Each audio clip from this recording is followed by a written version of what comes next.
창세기의 주제는 무엇이라고요? 하나님은 어떤 분이신가? 창세기 12장부터 50장까지는 4명의 사람이 등장합니다. 아브라함, 이삭, 야곱, 요셉.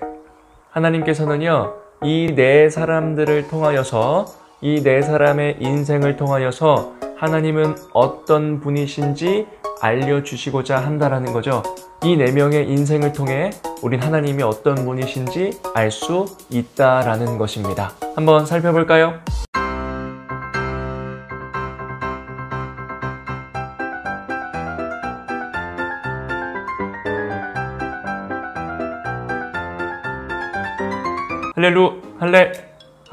네, 우리 초등부 친구들 반갑습니다. 한 주간도 말씀과 기도와 예배로 주님 앞에 나아가는 우리 모든 학생들 진심으로 축복하고요. 오늘도 우리가 하나님의 말씀을 배우고 하나님을 알아가는 이 양육 시간을 통하여서 여러분들이 더욱 하나님 안에 풍성해질 줄 믿습니다. 중요한 광고가 있어요. 드디어 이 코로나의 기나긴 터널이 끝이 나고 우리 원래대로 주일날 함께 모여 예배할 날이 머지 않았습니다. 우리 5월 10일, 이번 주 아니고 그 다음 주 5월 10일 주일날부터는 다시 우리 원래 하던 대로 주일날 4층 우리 비전을 해서 12시에 모여서 예배할 예정이니까요.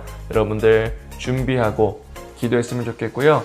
이번 주 토요일까지만 우리 토요일날 지하 본당에서 2시에 예배 드릴 것입니다. 5월 2일 토요일 2시에 본당에서 예배 드리고요. 그 다음 주 5월 10일부터 4층 비전을 해서 예배할 거니까요. 우리 지금까지 많이 답답하고 힘들었는데 이제 빨리 모여서 재미있는 게임도 하고 예배도 드리고 맛있는 것도 먹고 우리 이제 우리 날이 풀리면 이곳저곳 아주 재밌는 곳으로 놀러 갈 예정이니까요. 하고 싶은 게 너무 많아요. 선생님 이만큼이 있어요. 예정이니까요. 우리 학생들 조금만 답답해도 잘 참고 함께 꼭 교회 와서 함께 예배 드리는 우리 초등부가 됩시다. 자, 오늘 벌써 창세기 3번째 시간으로 여러분들과 함께 합니다. 이제 양육도 다시 만나서 이렇게 온라인이 아니라 만나서 할 날이 머지 않았네요. 빨리 그날이 왔으면 좋겠습니다. 오늘 창세기 이제 3번째 시간으로요. 아브라함과 이삭, 야곱, 요셉 중에 오늘은 그 첫 번째 아브라함의 이야기에 대해서, 아브라함의 전체 인생에 대해서 우리 함께 말씀을 통하여 살펴보았으면 좋겠어요. 처음에 시작할 때 말했지만 하나님께서는 아브라함, 이삭, 야곱, 요셉을 통하여서 하나님은 어떤 분이신가를 알려주시길 원하셨다는 거예요. 그러니까요, 그들의 인생들의 이야기들이 성경에 기록되었잖아요. 그게 그냥 괜히 된 게 아니라 그런 그들의 인생마다 하나님이 인도하시고 개입하셨던 그것들을 통하여서 하나님은 어떤 분이신가를 우리에게 알려주시길 원한다는 거죠. 그러니까 오늘날도 우리를 인도하시고 살아계신 그 하나님이 어떤 분이신가, 우리의 삶을 어떻게, 어떤 방법으로, 어떤 마음으로 인도하시는가를 우리는 알 수 있다는 거죠. 우리는 총 3가지를 통해서 우리 아브라함 인생을 통해 하나님은 어떤 분이신가 함께 배워보겠습니다. 첫 번째, 하나님의 부르심은 100% 하나님의 뜻이다. 여러분, 여러분에게 질문을 해보고 싶어요. 아브라함이 처음부터 믿음이 있었던 사람이었을까요? 그렇지 않습니다. 여러분들 아브라함에 대해서 들어봤죠? 아브라함은 뭐가 떠올라요? 그렇죠. 믿음의 조상, 믿음이 있는 자, 이삭을 바친 정말 우리와는 상관이 없고 동떨어져 있는 사람처럼 보이죠. 그러나 아브라함은 처음부터 정말 하나님 앞에 믿음이 충만했던 사람이었을까요? 그렇지 않아요. 여러분, 아브라함은요, 하나님의 약속의 땅에 1800km가 떨어진 엄청난 먼 곳 갈대아 우르라고 하는 곳에서 살았던 사람이었습니다. 심지어 그의 아버지는 어떤 일을 했냐면요, 우상을 직접 만드는 우상 가문이었어요. 그리고 그 갈대아 우르는 얼마나 이 우상들이 심한 문화의 지역이었는지 하나님의 하자도 들리지 않았던 지역이라는 거죠. 아브라함은 하나님을 알고 있었을까요? 하나님을 전혀 모르는 삶을 살고 있었습니다. 그러나 놀랍게도 하나님은 누구를 택하셨죠? 그렇죠, 아브라함을 택하셨습니다. 하나님이요, 일방적으로 그 아브라함을 택하고 찾아오셨다라는 거예요. 아브라함에게 어떤 자격이 있었나요? 처음부터 뛰어난 어떤 다른 것이 있었나요? 그렇지 않아요. 그러나 하나님은 그를 택하셨고 그를 부르셨습니다. 오늘날도 마찬가지예요. 자격이 있고 뛰어나고 잘생기고 멋지고 예쁘고 돈 많고 하나님 보시기에 우리가 봤을 때도 와, 저 사람 훌륭하다라는 사람만 찾아오는 것이 아니라는 것이죠. 하나님은 하나님의 은혜로 100% 하나님의 뜻으로 하나님의 자녀를 부르십니다. 그것이 저와 여러분이에요. 두 번째로요, 하나님은 약속을 통하여 복을 주시길 원하시는 분이다. 여러분, 하나님께서는요, 아브라함에게 창세기 12장의 약속을 주십니다. 두 가지의 복을 약속해 주세요. 땅과 자손. 우리 창세기 12장 볼까요? 너무나 중요한 말씀이에요. 그 아브라함을 부르신 너무나 중요한 하나님의 약속의 말씀 한번 같이 봅시다. 창세기 12장 1절부터 3절까지예요. 여호와께서 아브라함에게 이르시되 너는 너의 고향과 친척과 아비의 집을 떠나 내가 내게 보여줄 땅으로 가라. 내가 너로 큰 민족을 이루고 내게 복을 주어 내 이름을 창대하게 하리니 너는 복이 될지라. 너를 축복하는 자에게는 내가 복을 내리고 너를 저주하는 자에게는 내가 저주하리니 땅의 모든 족속이 너로 말미암아 복을 얻을 것이라 하신지라. 믿음이 없던 아브라함을요, 하나님께서 부르셨죠. 그리고 오늘 아까 얘기했던 자손과 땅의 약속을 주십니다. 전사님, 이게 뭐요? 여러분, 이것은 구약을 열어가는 아주 중요한 약속이다 말씀이에요. 이 약속이 구약 시대 내내 이루어지고 성취된 것을 보여주고, 더 나아가 믿음으로써 아브라함의 자손인 우리들에게도 여전히 적용되는 약속이라는 거죠. 여러분들은 그런 사람이에요. 하나님께서 택하신 여러분들은 여러분들을 통해 복과 하나님의 약속이 이루어질 놀라운 약속의 통로들이라는 것이죠. 여기서 근데 참 아이러니하고 재밌는 게 있어요. 뭐냐면 이 약속의 말씀을 받은 아브라함의 나이라는 거예요. 이때 아브라함의 나이는 몇 살이었을까요? 하나님을 하나도 모르다가 하나님을 처음 알게 된 아브라함의 나이가 몇 세였을까요?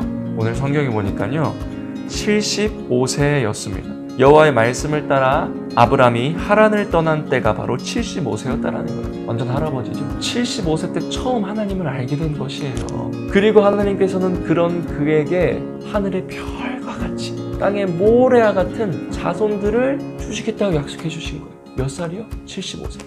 와우. 그러나 결론적으로 하나님께서 그 약속을 이루어내시죠. 여러분, 하나님이 이런 분이시라는 겁니다. 우리 생각으론 이건 절대 안 돼. 이건 아니야. 이건 아니야 라는 것을 가능케 하시는 분이 바로 우리 하나님이십니다. 하나님이요, 일부러 그 하나님의 능력을 나타내시기 위해서 아브라함을 그 나이에 부르신 것 같아요. 아무것도 할 수 없는 그 나이에 하나님께서는 아브라함을 부르시죠. 그리고 모든 것을 하나님의 말씀대로 이루십니다. 우리가 믿는 하나님, 바로 이런 전능하신 하나님인 줄 여러분 진심으로 믿고 감격하시길 바랍니다. 하나님의 계획은 이렇게 신비스러워요. 우리의 생각과는 다르다는 것이죠. 자, 그리고 세 번째, 믿음은 하나님과의 교제를 통해서 자라가는 것이다. 여러분, 아브라함 하면 가장 떠오르는 단어가 무엇이라고요? 믿음이라고요. 아브라함의 별명은 다름이 아닌 믿음의 조상이었어요. 우리가 아브라함 딱 했을 때 떠오르는 사건 한 가지가 있어요. 뭐였죠? 자기의 하나밖에 없는 아들을 제물로 바치는 사건. 근데 여러분, 우리가 이 아브라함의 믿음에 관하여서, 그리고 우리 신앙생활을 할 때 우리의 믿음에 관하여서 아주 많은 오해를 합니다. 이런 생각을 가진 사람들이 있어요. 와, 믿음이 좋은 사람, 그리고 믿음이 약한 사람. 근데 믿음이 좋은 사람은 하나님이 그에게 아주 비범한 능력과 어떤 힘을 주셔서 그렇게 됐을 거야. 나는 태초부터 믿음이 좀 없는 것 같아. 저 사람은 태어날 때부터 믿음이 좀 있는 것 같아. 저 사람은 뭔가 종자부터 달라. 처음부터 뭔가 달라. 라고 생각하지만 절대로 여러분, 믿음이란 건 그런 것이 아닙니다. 물론 믿음의 그 작은 씨앗은요, 하나님께서 일방적으로 주신 선물이에요. 내가 믿고 싶다고 믿는 것도 아니고, 내가 믿고 싶다고 막 노력해서 믿을 수 있는 건 아니라는 거예요. 하나님이 주신 선물이에요. 그러나 그 작은 씨앗과 같은 믿음이 뿌리가 되고 나무가 되어서 거대한 그 거목이 되기까지 그 믿음은요, 자라나야 된다라는 것이죠. 이 아브라함 사건도요, 아브라함이 처음부터 믿음이 아주 많아서 이삭 아들을 바친 것이 아니에요. 아브라함은요, 처음에는 하나님이 누구인지도 잘 몰라서, 다시 말하면 믿음이 약해서요. 첫 번째, 기근이 들었을 때 하나님의 약속의 땅을 벗어나서 애굽으로 내려가기도 합니다. 아직 그때 믿음이 없어서요. 그리고 그렇게 애굽으로 가다가 자신의 아내가 죽일 위험에 처하자 누이라고 거짓말을 하자라고 해가지고 위기 대처하려고 해요. 왜냐면요, 이 예쁜 아내가 있으면 당시에 이 족장 시대에서는 그 예쁜 아내를, 그 남편을 죽이고 예쁜 아내를 뺏었거든요. 사례가요 엄청 예쁘긴 했나봐요. 그러니까 아내 사례를 누나라고 속이죠. 그리고 세 번째는 하나님께서 아브라함에게 아들을 주시겠다고 약속을 했을 때 그의 아브라함의 아내인 사례는 또 그것을 비웃죠. 사라는 아유 지금 내 나이가 몇 살인데 참 이러고 하나님의 말씀을 비웃어요. 여러분, 이삭의 이름의 뜻이 무엇인지 아세요? 비웃다라는 거예요. 그러나 결국 누구의 말이 옳았죠? 하나님의 말씀이 옳았죠. 이삭을 부를 때마다 비웃었던 그것이 아마 생각났을 거예요. 어쨌건 하나님의 말씀을 비웃기도 했습니다. 그리고 자신의 방법으로 어떻게 아들을 낳아보려고 노력하다가 낳은 아들이 또 이스마엘이라는 아들을 낳고, 이런 식으로 아브라함도 처음부터 믿음이 있었다라는 게 아니에요. 계속해서 하나님의 약속은 끊임없이 주어지지만 그는 그것들을 믿지 못했어요. 그러나 동시에 하나님께서는 그에게 끊임없이 나타나시고 끊임없이 말씀해 주시고 약속해 주시고 또 말씀해 주시고 하셔서 그의 믿음을 자라게 하십니다. 주여, 저는 두렵습니다. 혼자 있는 것이 말씀해 주십시오. 주께서 원하시는 것을, 주께 간구하고 원하시는 것을 말씀해 주시옵소서.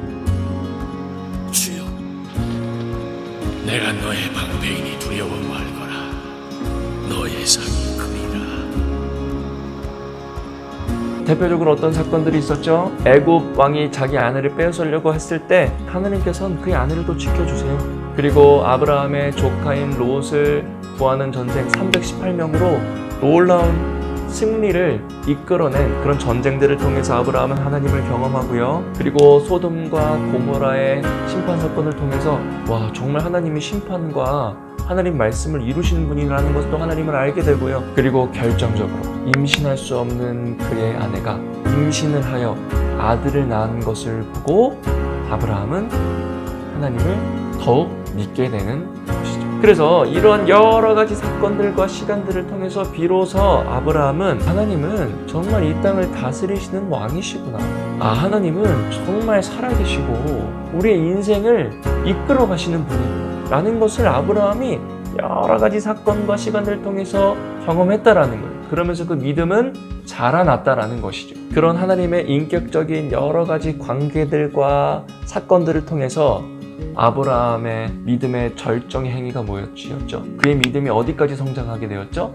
와, 하나밖에 없는 내 아들을 하나님의 명령 따라 제물로 바치는 그 일까지 행하십니다. 물론 하나님은 그 인간 제물을 원하시지 않으시는 분이에요. 그의 아들은 죽지 않고 하나님이 그걸 막으시죠. 믿음을 증명하시기 위해 하나님이 행하셨던 일인 거예요. 이렇게 놀라운 믿음의 사람이 되었다는 것이죠. 처음 아브라함의 믿음은요, 더하기 빼기 하는 초등학교 수학하던 수준이었다면 아들을 바칠 때 그의 믿음은 정말 어려운 수학을 하는 대학교 교수 수준까지도 성장했다라는 거예요. 그러니까 우리가 처음부터 딱 이삭을 바치는 아브라함의 모습을 보면 너무나 막막하고 나와 다른 사람같이 느껴지지만 여러분, 그렇지 않다라는 겁니다. 우상 가문이었던 그를 빚으시고 만드셨던 그 하나님은요, 오래 참으시는 분이시고 우리를 끝까지 포기치 않고 인도하신 분이라는 거죠. 마찬가지로 우리의 인생도 하나님께서는요, 끊임없이 인내하시고 인도하여 주셔서 우리도 언젠가는 그 아브라함과 같은 믿음의 사람이 될 것이고 그런 믿음의 욕심들을 우리는 가져야 합니다. 우리가 아브라함 사건을 통해서 세 가지를 살펴보았죠. 우리는 이 사건들을 통해서 와, 아브라함 정말 대단하다가 아니라 아브라함을 그렇게 만드신 하나님은 참 대단하신 분이시구나 라는 것을 알아야 됩니다. 그것이 올바른 접근이에요. 하나님은 오늘도 우리를 이렇게 인도하시고 살아계시며 우리를 다스리십니다. 그리고 우리의 믿음을 자라게 하시며 성장시키게 하시는 분이라는 것이죠. 나의 믿음의 수준이 어디인가요? 갈대아 우르를 지금 막 떠난 아브라함인가요? 아니면 조카 막 롯을 구하면서 하나님을 알아가는 그 정도? 아니면 정말 믿음이 더 자라나서 정말 나의 아들 믿음의 이삭, 믿음의 자녀를 바칠 만큼의 수준이 되었나요? 물론 우리 초등부 학생들 아직 많은 인생을 살지 않아서 그런 다양한 하나님과의 경험은 많지 않지만 여러분의 인생은 반드시 이런 아브라함과 같이 주께서 택하셨기에 여러분의 믿음은 자라나게 될 것입니다. 그것을 기대하나요? 우리를 인도하신 하나님을 바라봅시다. 궁금한 것이 있다면 댓글과 카톡으로 질문하고 말씀 노트에도 이 내용을 꼭 잘 올려서 밤 카톡방에 올리시길 바랍니다. 그러면 우리 이번 주 토요일 날 2시 지하 본당에서 만나도록 하겠습니다. 안녕!